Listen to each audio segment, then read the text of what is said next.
And that's it. That is my favorite sound in the world. Those few little notes that tell us that JazzArts Charlotte is back on the air, and also that it's time for this month's edition of Conversations with Curtis. Welcome, everybody. My name is Curtis Davenport. They had a show called Conversations with Curtis, so they had to find me to host it. And I am so glad to be back here. So glad to be back on the first month that we're back after going live in the Jazz Room. Hope you were able to join us last month. If you were not able to join us then, well, make sure you join us this month, because we have just a great show this weekend, 4 great shows we know you're going to want to be a part of. And that's the subject of what we're going to talk about on tonight's Conversations with Curtis. We're going to talk about the influence of Billie Holiday, and in a few minutes, we're going to bring on our very special guests, one of the great legends of Harlem jazz, Mr. Bill Saxton. And also we're going to bring the young lady who'll be joining us again in the Jazz Room to bring us the music of Billie Holiday, and that is Ms. Melissa Morgan. But before we get to that, we just want to say a special thank you to those who make Conversations with Curtis here, JazzArts Charlotte, possible. We want to thank, first of all, our sponsors. And we are incredibly grateful to the Knight Foundation, to the North Carolina Arts Council, to the Doris Duke Charitable Foundation, to the City of Charlotte, to Infusion Fund, to Foundation for the Carolinas, and of course, O's Place Magazine. Thank you all for your support. And let's also thank our donors who also make Conversations with Curtis possible. And yes, we want to thank too many to mention by name, but you know who you are. We appreciate our sustainers, our benefactors, our maestros, our arrangers, our composers, and our soloists and our aficionados, and also our Jazz Arts corporate supporters.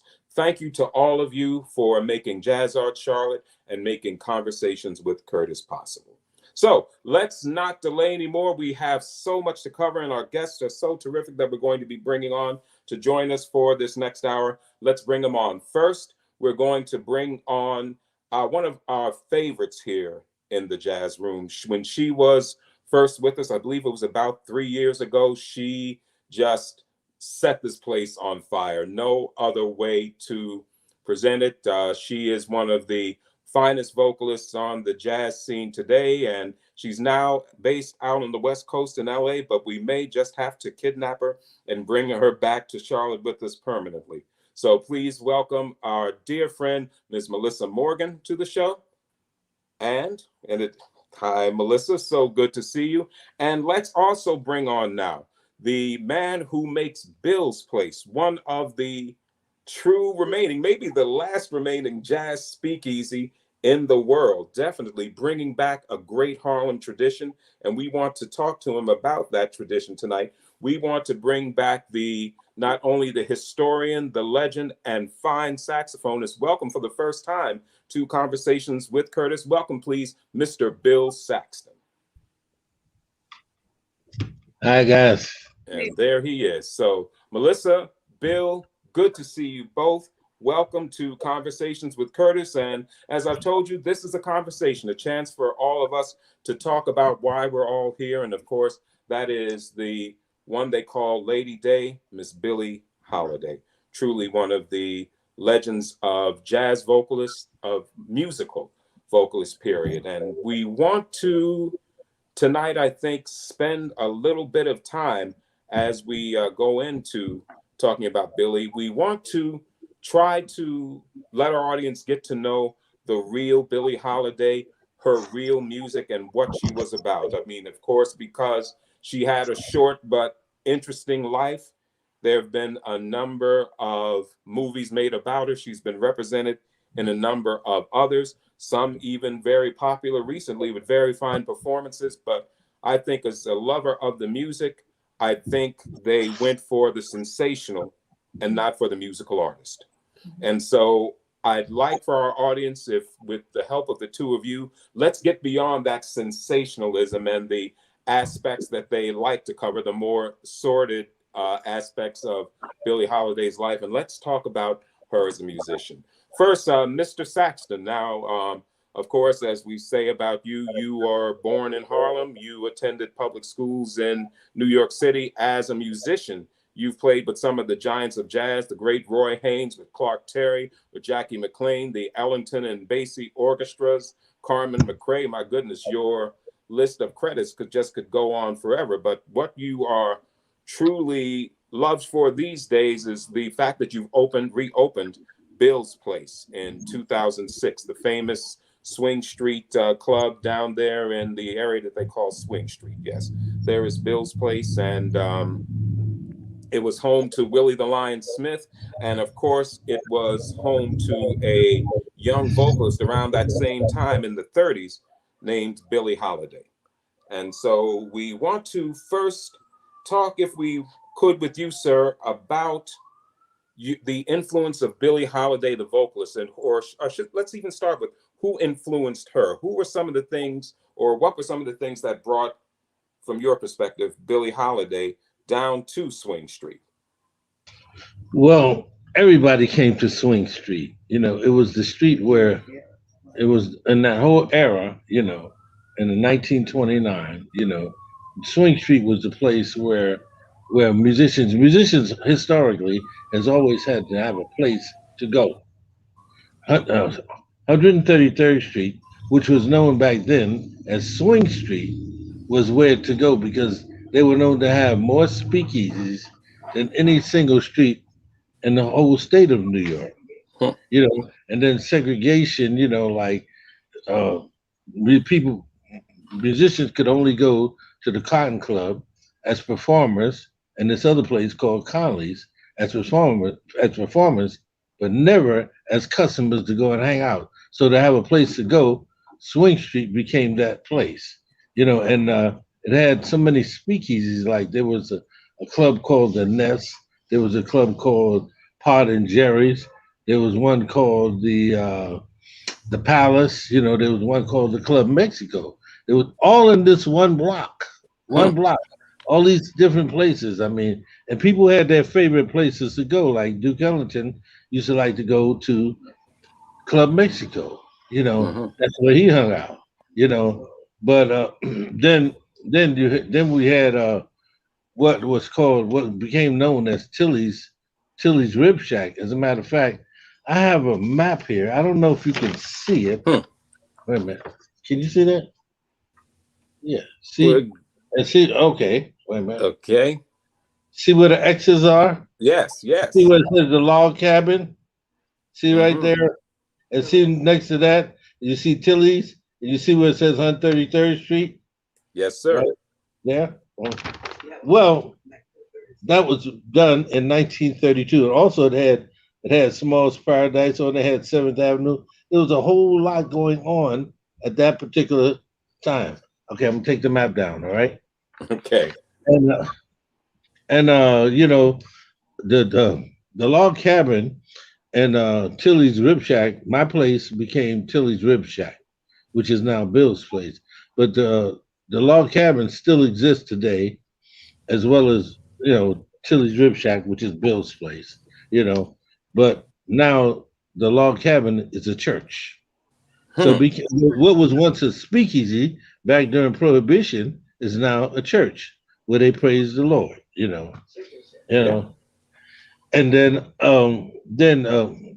what was Bill's Place was Tilly's Rib Shack.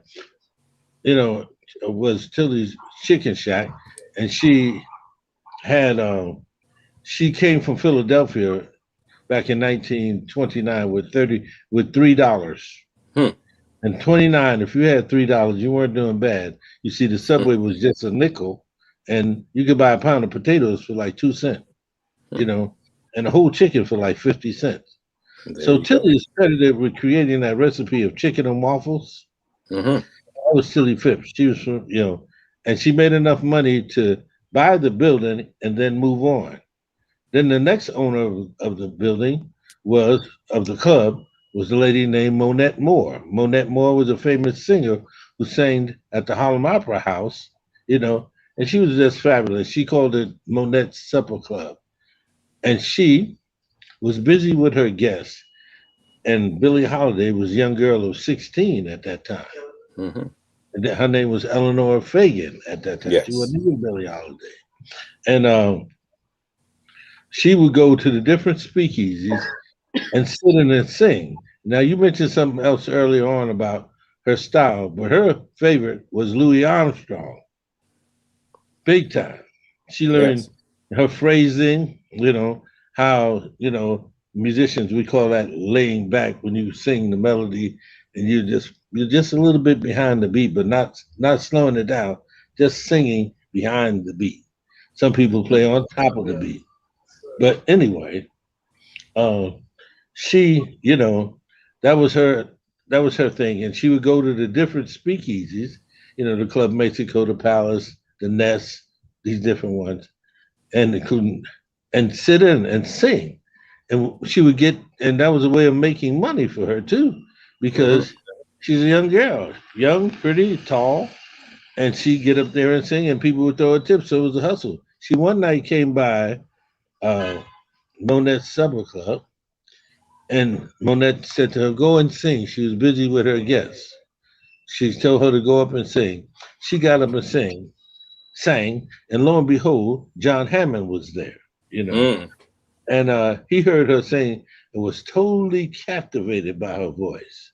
You know, John Hammond was famous for, you know, he used to record black musicians all the time. They call that he made race records for Race years. records. Yeah, Yes. that's what they call it. Yeah. Hmm. And so he's always looking for something, but he did not expect to see what he found when he met Billie Holiday. Then Hmm. became a manager, introduced her to Benny Goodman, and the rest is history. But it all happened at at uh, at Monette's uh, Supper Club, which is now Bill's place.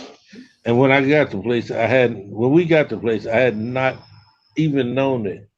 I didn't know. As a matter of Mm. fact, my wife drafted me. She said, "Bill, I found this place." And I was like, in the wintertime, I was like, I'm not an early person anyway, but really I wasn't there this time. But I said, okay, because she wouldn't let me rest until I get up and go. I went over there and it was a terrible looking place. We still did not know the history. It was like Mm. the God was speaking to, my wife is very spiritual anyway. She knows a lot. She can Mm. almost read your mind. But Mm.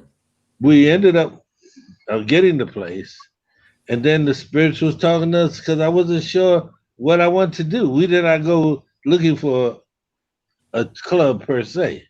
It Hmm. turned out that be that way. The spirits was talking, and we just started walking, and the things just happened. And now we're looking 17 years later. The spirits was in the place. There was times you see it's very very small.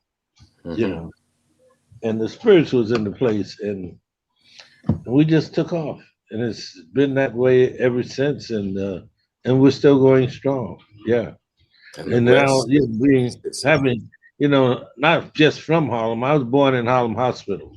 I Hmm. just wanted to say that as well. Truly from Harlem. Yeah. Which is only like 3 blocks away from where the club is. So you Yes, see, it I is. haven't gone very far.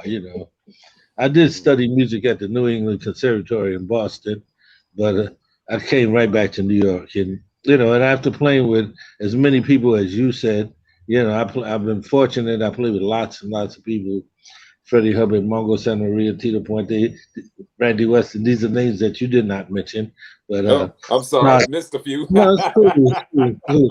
It's cool. What you Tell did me was some. All correct. right. That was good. But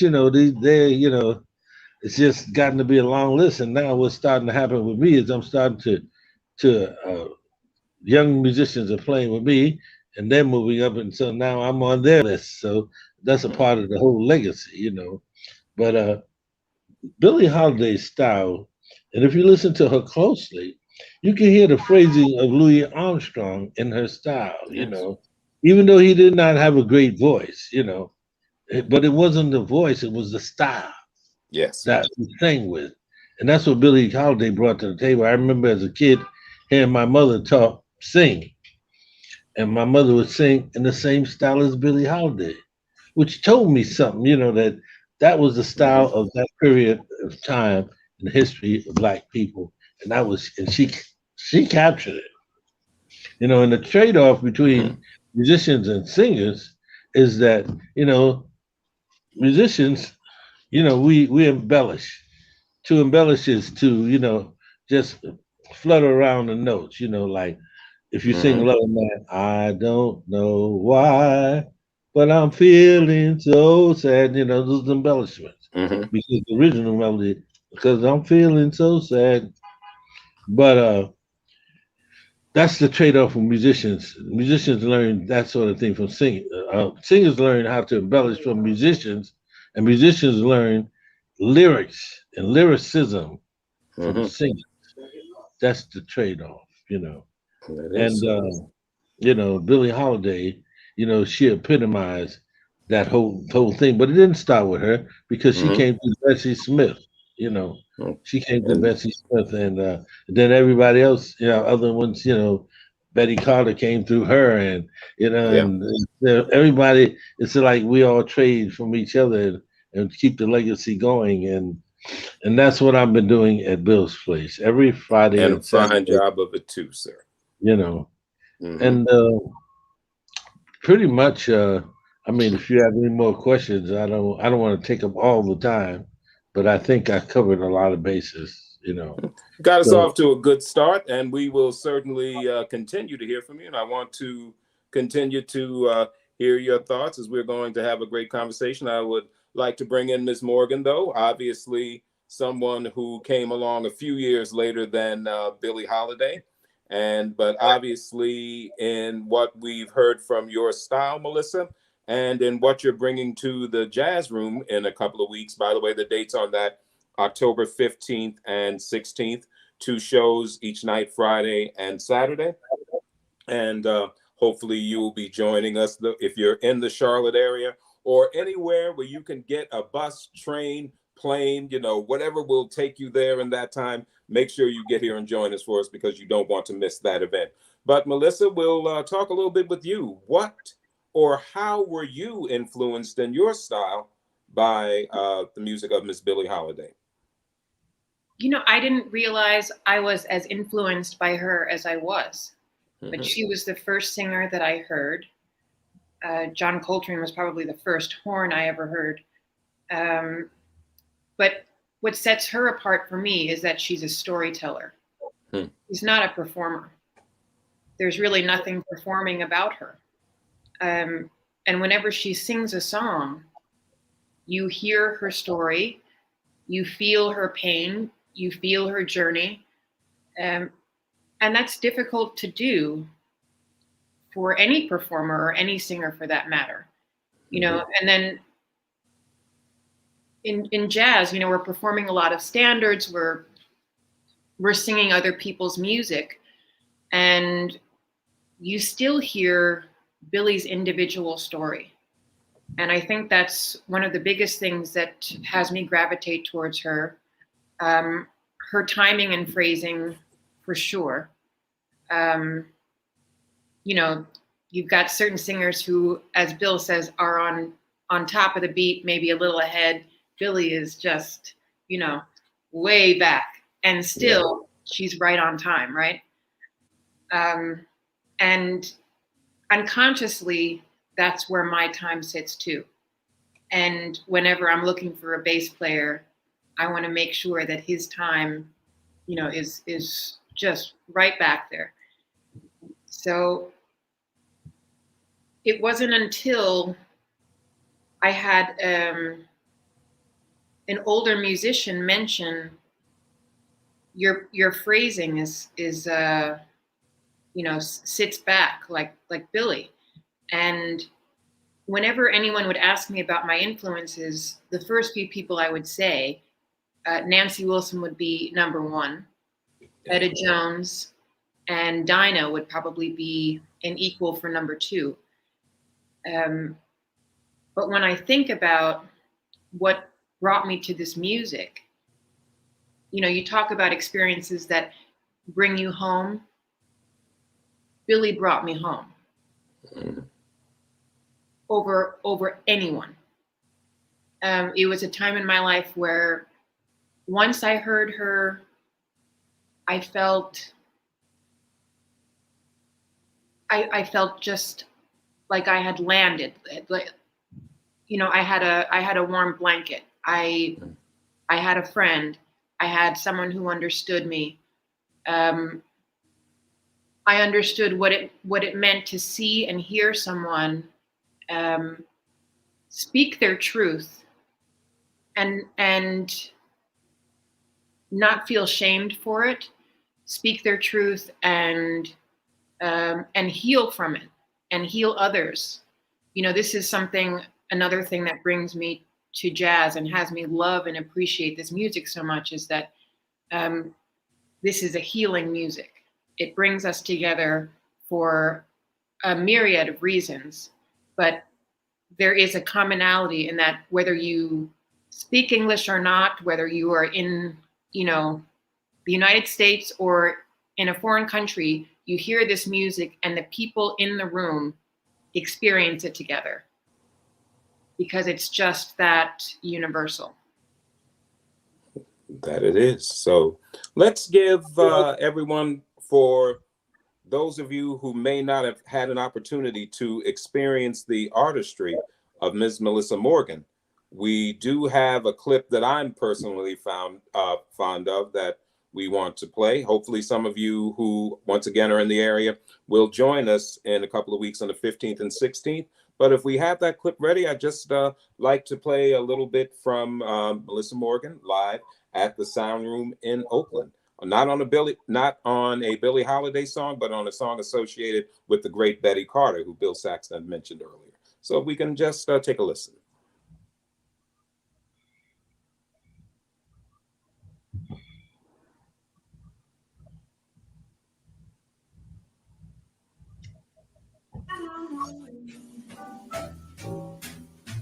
My man, where can he be? What is it looking all around?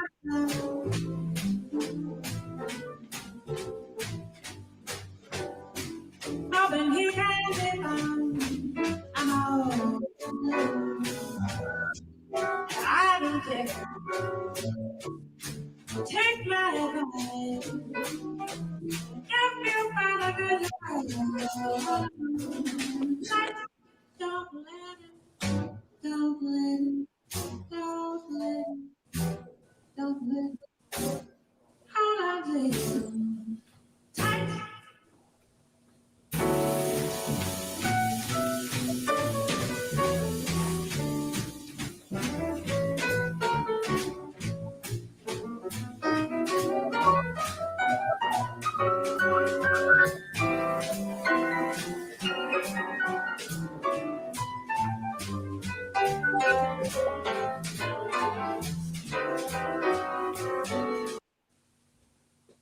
And yes, and there it is, a little sample of the outstanding artistry of Ms. Melissa Morgan. Just want to let you know, for those of you who want to experience more of her music, she does have a couple of very fine albums. And also, as I mentioned, and I forgot until now, though many of you know me from my presence on Twitter, my very first tweet some 12 or 13 years ago, as I realized what Twitter showed me, my very first tweet was about Melissa Morgan's first album. I had gotten it from the record company. I was just so floored by her artistry on Until I Met You that when I got on this new thing called Twitter, the first thing I had to do is, let's talk about this young lady, Melissa Morgan. And so we did. So very fine albums by Melissa, Until I Met You, her first one, and her more recent one, which includes, for my money, the definitive version of California Soul, and that was the album called Days Like This. So please, and there is Melissa on Days Like This, as they say, available on places where you can get very fine downloads and on those things that they call CDs. Yeah, there's still a few of those out there, but you can get them there as well. But as I say, and as I preach to everyone, streaming is nice, but purchasing is what makes this music continue to happen. So if you hear it, stream it just to find out if you dig it, and if you dig it, purchase it, is the thing that I always recommend. Mr. Saxton. So yes. we'll come back to you, sir. You talked about, we did play Miss Morgan there on a song by Betty Carter that, and you had mentioned that Betty was obviously influenced by Billie. Can you, we'd like to hear you, sir, continue to talk about other influences that you think that, or other people who Billie Holiday influenced from your perspective. Well, everybody that came after her, you know, if they're, I mean, if they're good students of the craft, will have to pass through Billie Holiday, you know, some way, some kind of way. But everybody can't do it because what we talked about, her style being that of kind of like behind the beat, you know, that's another whole concept of playing, excuse me, I think singing, you know, and but you know, everybody's got their own. Like Dinah Washington was very bluesy, and whenever you heard her, you heard the essence of the gospel church, and then you could hear the same line from her to Aretha Franklin. You know, back to Billie Holiday. You know, like you know, I mean, so many of the singers that came behind her, you know, her and Carmen McRae, for example, were very good friends. As a matter of fact, I've heard Carmen McRae said that she could never drink with Billie Holiday because she couldn't hang. You know, you know, she said she tried, but she could never do it because she couldn't hang. You know, and you know, like where Swing Street was. Later, Count Basie bought a club like a block away on the corner of 132nd Street and 7th Avenue. You know, and I had the opportunity to walking down 7th Avenue selling newspapers to walk past at least 20 jazz clubs between 145th and 121st Street. You know, and I used to look in the window to Count Basie's, you know, and see the musicians singing, you know. And see Billie Holiday also, you know, she learned a lot from Lester Young. She loved Lester Young, you know, was like, that was her guy. And he had a style. I mean, before, there he is. And before him, there was Coleman Hawkins. And Coleman Hawkins had influenced every saxophone player, every musician. And then here comes Lester Young playing in a different style, playing behind the beat like Billie Holiday, playing very melodious instead of harmonic, you know, which is a musical term, but playing more not chords, you know, but singing across lines, you know, playing horizontal versus vertical, you know, vertical being harmonic, horizontal being melodic, you know. And so, I mean, all these things, I mean, so he had an influence on, Lester Young had influence on Charlie Parker. As a matter of fact, coming up, me and some of my friends would listen to Lester Young and then put the speed of the record from 33 to 78, and he sounded like Charlie Parker, fast. Yeah, you know, we used to do things like that. And, you know, he had a great, you know, Lester Young. That was, you know, people thought that they had a love relationship, but their relationship was like brother and sister. I mean, when he died, it did something to her. Yeah. It did something to her, you know. As a matter of fact, you know, I mean, she was never really the same. As a matter of fact, they died not too far apart. Is that correct? A couple of years, absolutely, a couple of years, and you know, and he paid a big price for being, you know, being who he was because, you know, he was watching other people. You know, if you listen closely, you know, I know we're supposed to be talking about Billie Holiday, but I must mention this: that Stan Getz started his style. You could hear Lester Young all up in his style, all over. But you never heard Stan Getz just come out and say, "Yeah, I used to study Lester Young." He acted like it was all about him. But if you got ears on your head, you could hear, you know, where he got it from, you know. And I learned about Lester Young through listening to Stan Getz. As a matter of fact, Paul Desmond too, and Dave Brubeck Quartet, because, you know, these were the guys that was getting the rhythm. So I used to read the back of the records and see who influenced them, and I would just follow the trail. It always led back to somebody that looked like me. you know, somebody look just like me. So I'd go and find out about them. And it led me all the way up to where I am, the owner of the only jazz club that's left on Swing Street and one of the few that's left in Harlem today because there's not much happening anymore after the pandemic.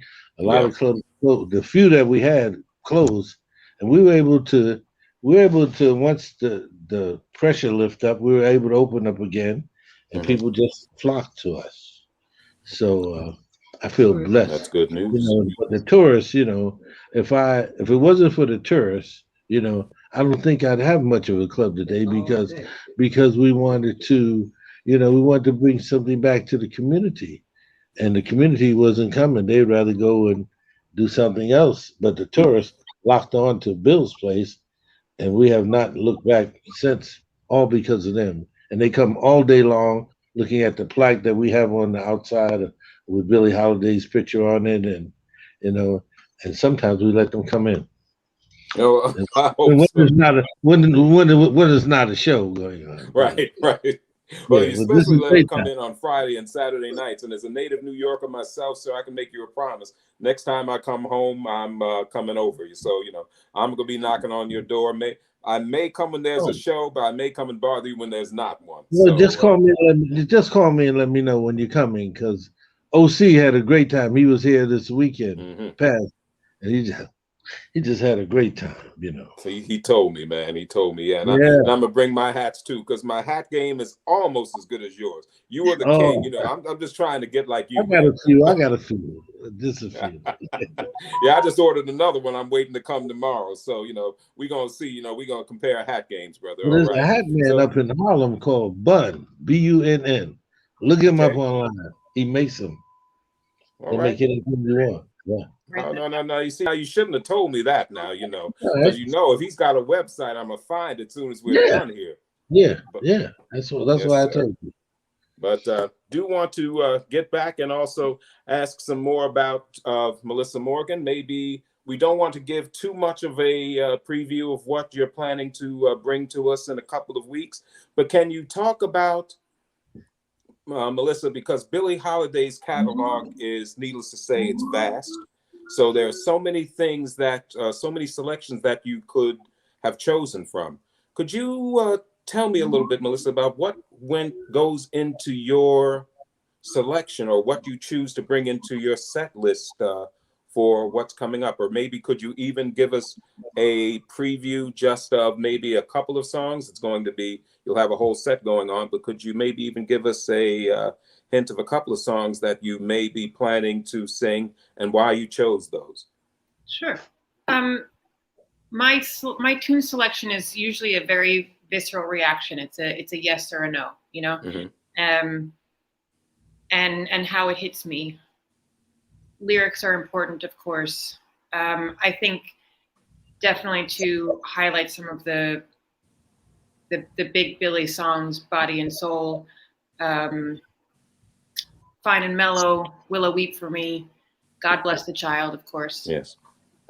And then we want to round the set out, so we want to have some swingers in there as well. All of Me was a great tune for her. Blue Skies. I was just recently, Brad Davis hit me to this tune, Me, Myself, and I. Yes. Billie did such a charming version of. So I really want to make sure we have diversity in tempos and rhythms and styles, because I could do that slow swing all day long, but it just wraps around your voice so well. It does. It makes me happy. I'm never, I will never tire of that just slow swing. But to give the audience like a full anthology in as little time as we have, the highlights of her, and also just the style of her, and I would never come in and try to impersonate Billie Holiday or sound like Billie Holiday. I believe, you know, next weekend is a time where we get to celebrate her and honor her. Yes. So, you know, and I think the biggest part of doing so is to be me and honor Billie, honor Lady Day. And that was one of the things that really sets her apart from any singer or performer ever, was because she never put on a face. She was never, you know, once the downbeat goes, she was, you know, hey, how are you? You know, she was just herself. And it's such an example for anyone. And it's way more difficult than we give her credit for, to just be yourself while you're being watched and judged and, you know, on display and vulnerable. You know, that's another thing about this music. It is just so vulnerable. And, you know, there's a bravery required to be that vulnerable as she was, and to be that honest. And you can hear the difference in, you know, in other singers who are performing a song as opposed to Billie. I mean, there was just no veil. Yes, she was just so well put, and she was truly a stylist like no other. I know that among those she influenced, even one who many consider to be one of the greatest singers and stylists of the 20th century, that is Frank Sinatra. He readily admitted, and she very humbly said that her influence stopped at this, of her teaching him how to bend a note. He always said that his style of bending of notes he got straight from Lady Day. And they, interestingly enough, I just want to share a couple of interesting things about their mutual admiration society. He talked often about her influence on him, and in her legendary album, one of her later albums, Lady in Satin, the album by no accident opens with the song partially written by Frank Sinatra, I'm a Fool to Want You, on that album. And also they did a little nod back and forth to each other, even in album titles. His was Song for Swinging Lovers, and a couple of years later, she took a nod back to her friend very intentionally with Songs for Distant Gay Lovers, which was a little wink back at Frank. So very interesting how the two of them had a mutual admiration society. Let's talk, and I'll ask both of you, because I guess I've been on a one-man mission. I remember spending a little time last time when Melissa was here kind of scolding the audience who only knew about Billie from Lady Sings the Blues, the film. And now we've got another film that's come along since then, the one that makes Strange Fruit its centerpiece that came out. And but that gives a different, more sordid picture of Billie Holiday. Mr. Saxton, I'll ask you, since you are one who is quite familiar with Harlem and the jazz scene there, so can you tell us something about Billie Holiday that you think our audience may not know but would find interesting? Something that they should know about Lady Day, but these films don't tell us. Well, you know, I listened, Melissa said, you know, talked about Billie, you know, being vulnerable and stuff. But she lived through her music, you know, like if you can't express something that you haven't lived through, you know. Mm-hmm. And you know, this is why our music is so powerful, because, you know, and why you know, why Caucasian people, you know, are so attracted to our music, because, you know, what we have gone through to get where we are. You know, I've traveled extensively in West Africa and South Africa too. But I haven't heard anything that sounds like Billie Holiday over there. You know, I haven't heard anything that sounds like the jazz that we got, you know, that we do here over there. Not that I expect to, but that's where it started from. The conditions of slavery is what brought all this to the forefront, you know. And see, Billie Holiday, she was vulnerable because you know, after prohibition ended, the agents that was closing down on the illegal liquor industry, they needed something else to do. Mhm. They needed something else to do. And who did they pick? They picked musicians, you Yeah. know, and Billie Holiday had a name and a reputation, so they made her the prime key figure of the whole thing, and that also gave them a job. I mean, Hmm. Jerry Hoover, he had a job again until the black militancy came into effect. He was on his way out, and then when the Black Panthers came into the picture, oh, gave him something else to do, and but Billie Holiday was vulnerable because see they tried the people people talk about her drug addiction and stuff like that, Yeah. but hey, the same people that arrested her for having drugs are the same people who sold her the drugs. So it's Hmm. all they come in, they sell it to you, and then they bust you for having it. How many people are now finally here we are, marijuana is legal. How many people did like 10, 20 years for having a joint? Hmm. Bud Powell, the great piano player, you know, he was beaten by a cop, beaten down till he never became sane again, all because of a joint. Hmm. Now today it's your record is expunged, and it's the same trick. So that's what happened with Billie Holiday, all the way up to the time when they say that somebody, brought drugs into the hospital when she was laying on her dying bed. You Yeah. know, that wasn't one of the cats, one of the the people, musicians we call the Hmm. cats. Yeah. Wasn't one of them. You know, that might have been planted there just to bring more attention to what was going on with her. So she was very vulnerable, and also a lot of things happened in Swing Street. You know, white people could intermingle freely with black people in Swing Street. Tallulah Bankhead, all these big time actresses and stars, Joan Crawford, all of them, they all came to Swing Street because as we know, wherever the music is that's where everybody goes. Period. And that's what's happening in the even, and it's still like that today. It's still like that. I hope that I answered your question, but I just Yeah. had to get some of this stuff out of me because it's a little bit more than just, it's not about singing. You sing what you live what you feel, you know. Hmm. And if you can't feel it, you can play it. You can play the notes. They ain't gonna mean as much as somebody who feels it. And I can feel you, Melissa. I can't wait to hear you. Thank All Uh, right. yeah, sound like you on the right track. thank you. Where are you from originally? I'm from New York as well. I was born at Lenox Hill. Okay, yeah, I know where that is. Uh-oh. Yeah.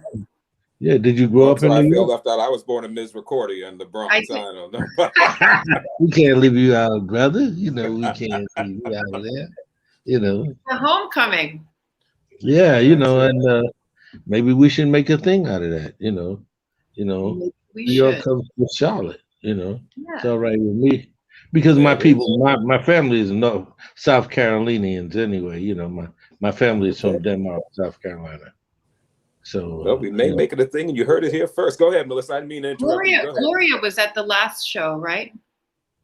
I'm sorry. Was your I just feel like we've crossed paths. Bill and I have crossed paths, or maybe it was with your wife, Bill. I'm not sure, but we'll discuss it. well, if it wasn't at Bill's place, it could have been at any place because I I'm know all over New York City and Lincoln Center. I'm you are. everywhere around here. And I'm just sometimes I feel a little bit miss because I talk to friends of mine that like Winton and Bobby Watson and they say, well, I'm Yeah. going home, Kansas City and New Orleans. I can't say that I'm already home. And sometimes I say, damn, I had nowhere to go because I'm here and this is where this is my comfort zone. This is where and I know everything that's going on. Yeah, and so this is it. So I accept it. I embrace it.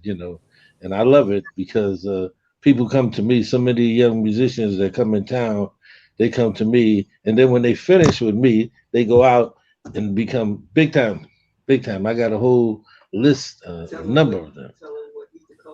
You know, as a matter of fact, Jackie McLean, Yes. who was one of my mentors, he used to call me Tyrannosaurus Rex. Wow. He meant Tyrannosaurus of the saxophone. And what he would do was he would have his students up at Hartford, Connecticut, which is where he was teaching. Art School of Music, yes. He would tell his better students that was starting to stick their chests out that you should go uptown and go to this place. Before I had my club, I used to play at this club called the St. Nicholas Pub, and played every Friday for about 11 years. And he would send them to me to come up and play. When you meet him, you just go up there and let me know what happened when you come back. More times than not, and some of these guys these are guys now, they're out there. They wouldn't play. I didn't even know they were musicians. He asked them, well, what happened? Did you play? He said, no. We had never heard anything. They got it and they knew. Yeah, so Jackie, I used to think that Tyrannosaurus Rex, big teeth, big head, short arms, vegetarian, and eat meat and vegetarian. I didn't like it very much, but then exactly where he was coming from. So, I have to live with that too. Tyrannosaurus Rex. But hey, T-Rex was the king, though, man. Yeah, that's the way he said it. T-Rex of the saxophone. That's what he said. There you go. Let me, Melissa, let me say to the audience, it's getting toward the top of the hour, and this is the point where traditionally I go to the audience for questions. So if you do have some questions for Ms. Melissa Morgan or Mr. Bill Saxton, please put them in the chat now. We will draw from those questions so you can ask some questions of our musicians. But first of all, a couple of things about Melissa. I mean, how could you miss that she's a New Yorker? First of all, check out that subway map with the tag art directly behind her. You see that? And then you see just above her head, it looks like it's a book cover. It just says Baller, Born and Raised. That's what I'm talking about right there. That's from the meatball shop in New York, downtown. Oh, yeah. Okay. Yeah. And then up there, you see, that's our Blakey up there. Oh, yeah. I knew him very well. Yes.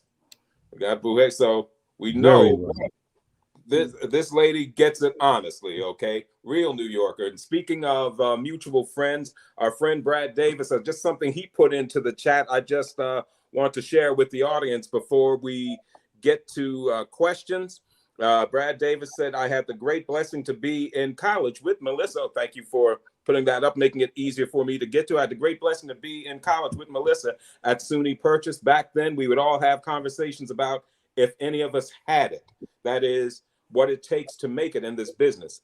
Everyone, he says, I mean all of us, agreed that Melissa, without a doubt, had what it takes to break through, and it's even more true now. So a tribute from our friend Brad Davis. I couldn't agree with him more. I wasn't there at Purchase, but I probably would have joined in that crowd and said that had I been up there with you. So Melissa, let's talk about some of your, well, first of all, New Yorkers such as yourself, even though we're glad to bring you back to at least to the East Coast to be with us here, and maybe we'll get you up to Bill's place up in Harlem, and you'll do some things up there. But what got you out to the West Coast? What made you decide to bring your artistry out there?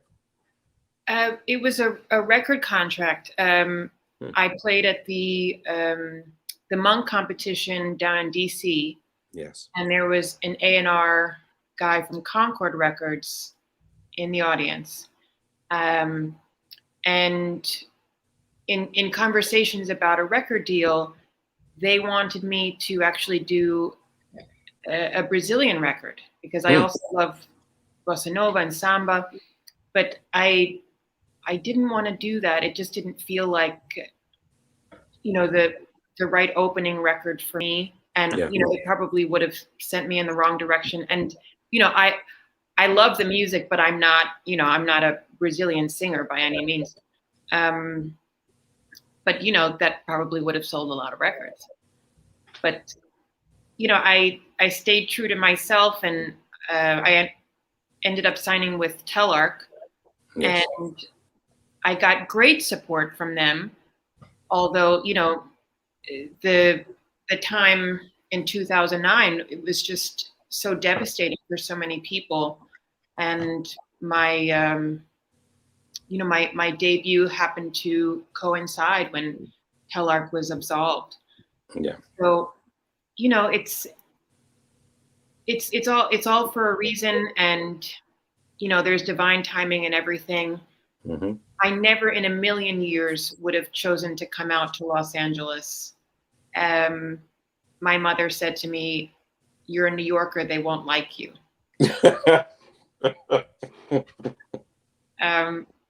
And you know, there are many blessings I could go into great detail about for being here, but there's something about going home to New York and sitting in, you know, at Smalls or Mesro, or just being on the street in New York that just nothing will ever beat it. And there is a story, there is a romanticism about New York that is always alive, no matter what's going on. You got that right. Oh, yes. And you mentioned one of my favorite rooms in the whole world in Mesro. So I just want to know, look, next time you're going to be in Mesro, let a brother know. I may just have to get on whatever's smoking and get up there, because Melissa Morgan at Mesro just sounds like an amazing, amazing experience. I mean, it's one of my favorite rooms now, but I haven't yet been to Bill's place, you know, so which may maybe it's too far. There you go. You got to come to Harlem to come to Bill's place. The last time I was in Mesro was with Anthony Wanzi. Oh, man. My man. Let me ask you something. Yeah. Melissa? Yeah. Do you know Theo Hill? Yes. Oh. Yeah. Well, he's one of my mentees, you know. He He's comes to Bill's place. Yeah. Wonderful. Yeah. Yeah, he's I thought that because when you said SUNY Purchase, you know, I looked at you around the same age as him. I figured, you know, he's like he's one of the guys, you know, Anthony Wanzi too. He came through my band, you know. I just wanted, Theo Hill, he's now living in Costa Rica. Is he really? Really? Yeah, but he every time he's in New York, he comes straight to Harlem. Good. He knows where it is. What a special down player. Yeah, both the of guys got to come up town because that's where it is. Mesro, it's all right, you know. Smalls, that's good for the student musicians. But the real story is up. Once you get in the room, you'll see what I'm talking about. The room has magic, you know. Before you know it, you might start. I might look like Lester Young to you. Yeah, you know, I mean. Well, when this happens, I'm definitely, like I said, you know, you got to keep a brother informed, because I'm definitely going to be there to experience it, no doubt. Well, this feels like something's happening. Oh, yeah. Trust and believe. Yes, it is. No problem. Yeah, you know, y'all will do it, and I'm going to be there to write about it, all right? So we're going to definitely make it happen. Speaking of writing, let's see if we got some questions from our audience that we want to share. I'm just hitting on my magic chat button, and yes, we do have a question. I'm assuming this one is for Melissa. Any plans for another album in the future? So, Ms. Morgan, to you. Yes. It's something I've been working on for a while now, and you know, I'm just trying to flesh out the arrangements, and you know, once I get the right producer and the musicians in line, I can't wait to record again. I mean, talk about you know, it's been a long time. It's been a long time. So yeah, yes. Okay, so we can hope to hear that soon. I mean, once again, on days like this, you had some very fine guests, another terrific effort, but we know everything's gone on, and of course, COVID upended the entire world early last year. So hopefully, as we get back on track, we'll be able to hear more from you, because we love hearing you in person, but we also love that being able to get the permanence of the record. So it's something we can take as a recorded message. Maybe we'll be even able to get you to record something live at Bill's place or live here in Charlotte. But somehow, hey, now. there you go. Yeah, that sounds good. Both of you together.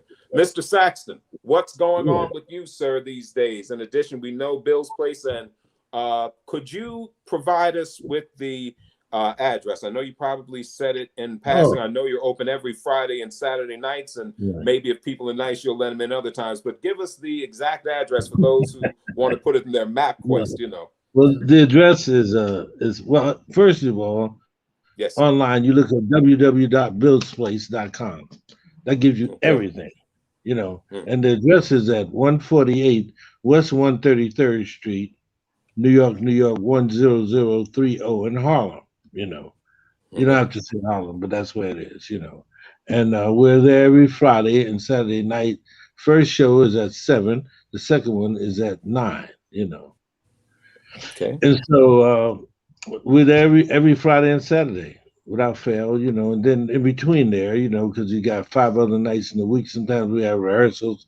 Like I got a rehearsal at 9:30 in the morning. I don't know how that's gonna work. I'm not a morning person, but I'll do the best I can. And we have rehearsals. Sometimes we have lessons. Different things go on. But for the next season coming up, we're gonna do even more because my wife is a writer. And she wants to do more of her things. Her name is Theta. It's called Bill's Place in Theta Space. And with that, she's gonna bring a lot of different spoken word stuff.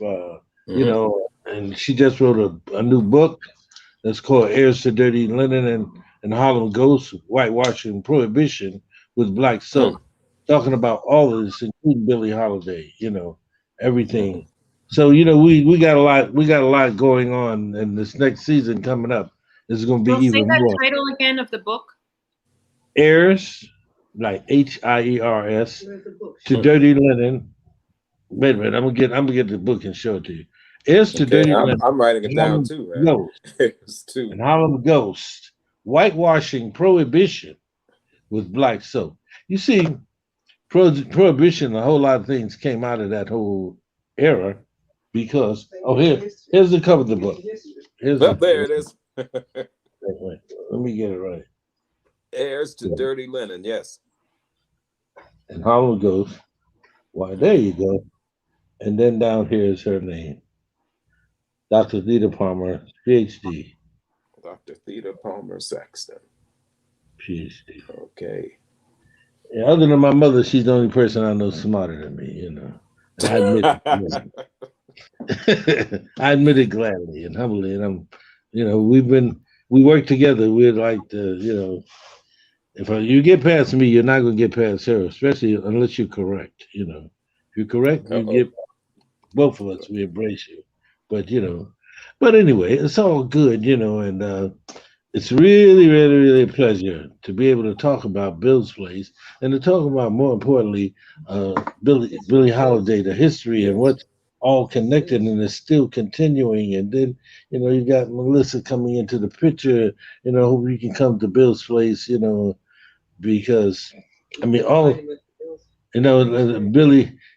Billie Holiday, they got monuments for this, that, and that, and this. Somehow there's no streets named after her. There's, there's no monument in her honor, and she paid dues. I mean, real dues, all the way to the end, and got caught up into things, that shouldn't have been, so a lot of it was made up, some of it is true, but if it wasn't there, it couldn't exist, so I think that all roads should lead back uptown. Downtown is all right, but ain't nothing like uptown. Oh yeah, it's interesting how much we hear. Just a little editorial comment when we hear about the jazz scene, even when they talk about the so-called heyday of the 40s and 50s, you hear about 52nd Street. Place, of course, from the downtown. Exactly. But you hear very little about Swing Street and up around 133rd, which was before 52nd Street. Oh yes. Yeah, before 52nd Street, there was Swing Street. you know. Mhm. And then after Prohibition, then 52nd Street, where they were able to sell booze freely, you know, and things, you know, the whole era started in 1909. Hmm. You know, it came 52nd Street came in the late 40s, early 50s. That's That it but was. anyway, So we are at the top of the hour, just about out of time for our time for this edition of Conversations with Curtis. If you two of you can just hang on a couple more minutes, I just want to find out, Melissa, where can people well, I'll get to your information about you appearing in Charlotte in just a minute, but where can people find out more information about what's going on with Melissa Morgan? Where's the best place for them to go? Best place is Instagram at Melissa Morgan Jazz. We're revamping the website. It will now be melissamorganmusic.com. Okay, so Instagram, Melissa Morgan Jazz is the place to go on Instagram. Okay, I will. Well, I already follow, so I knew about it. I just want to make sure the rest of the public gets to follow and find out about it. Now, for those of you who can join us on the 15th and 16th. I mean, this is the best birthday present I can have. My birthday is the 18th, so it's I'll just consider it the weekend before. I got my friend Melissa Morgan back. We're gonna have 4 killing shows, and because I got the best gig in the world, I get to MC it again. So I get to be at all 4 shows. But if you can't be at all 4 and you're in the area, at least be at one. If we can throw that information up there one more time. Of course, we're going to be in the Jazz Room. We're back and we're live. We are, of course, following all appropriate protocols as the Blumenthal will have us to do for mask wearing. And that's something that we do to keep everyone safe. We do insist on. But on the 15th and 16th, 2 shows at 6 and 8:30 on the 15th, and at 7 and 9:30 on the 16th. That's Friday and Saturday. Tickets are available now. You can go to our website, thejazzarts.org, or also to the Blumenthal box office and get tickets. But you know what? If you wait, this is going to be sold out, y'all. You know, if I wouldn't wait till the last minute to get your tickets. So if you're not a terrible procrastinator, get your tickets now and join us in the Jazz Room as Melissa Morgan makes a triumphant return to Charlotte with the music of Billie Holiday. So, Mr. Bill Saxton, I thank you, Kurt, sir. let me ask you something from you as we close. Yes, sir. Isn't your birthday around the same time as Thelonious Monk? That is true. Monk, I know Blakey and Monk, all of us great people were born around that same time. Yeah, it's around the same time, in the same week. I know, Dizzy is the 17th, you know. Yeah. Wynton and I share the same birthday, actually. Okay, that's the 18th. Wynton Marsalis and I share the same birthday 1 year apart. I won't tell you which one of us is 1 year older than the other. But one of us is 1 year older than the other. I mean, when the first time I met Wynton, I told him about that. You know, he appreciated, he dug hearing that. I know Anita O'Day shares a birthday with us. So yeah, a lot of great people born around that 16th, 17th, 18th. You know, that's when things were happening, y'all. You know, well, Libra people, air signs. That's it, baby. That's it. So you asked me something. What were you going to answer me? I forgot. No, I was just saying, was there anything? Now you've told us where to find out about Bill's place. Anything else that we need to know about you before we close? Support the music.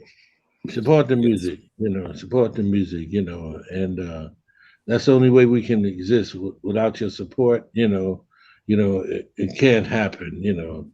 And you know, and be open-minded, you know, for different. Some people who can't, if you know, they can't relate to it unless they have some kind of backbeat to it. You know, just be open-minded, you know, and listen and feel, and that's all I want to say. All right, well said, sir. And we can close on that, on supporting the music. So, on behalf of all of us at JazzArts Charlotte, I want to thank Ms. Melissa Morgan and Mr. Bill Saxton for joining us on this edition of Conversations with Curtis. I am, as always, your host, Curtis Davenport, and you can catch me and also hear always the music of Melissa Morgan on the home for jazz, Charlotte and worldwide, and that is my home, Kurt Jazz Radio, on the web all the time right now, 24/7. Tune in, dig it, love it. That's where jazz lives today, baby. So we will see you the next time or next month here on Conversations with Curtis, or hopefully we will see you in the jazz room in a couple of weeks with Melissa Morgan, or hey, maybe I'll even run into y'all up there at Bill's place, as I'm going to be up there with Melissa Morgan and Bill Saxton. But we thank you all for tuning in. We wish you all safety. Please take care of each other during these tough times. God bless you, and we will see you next time. Have a great night, everybody. Thank you all. So long. Peace.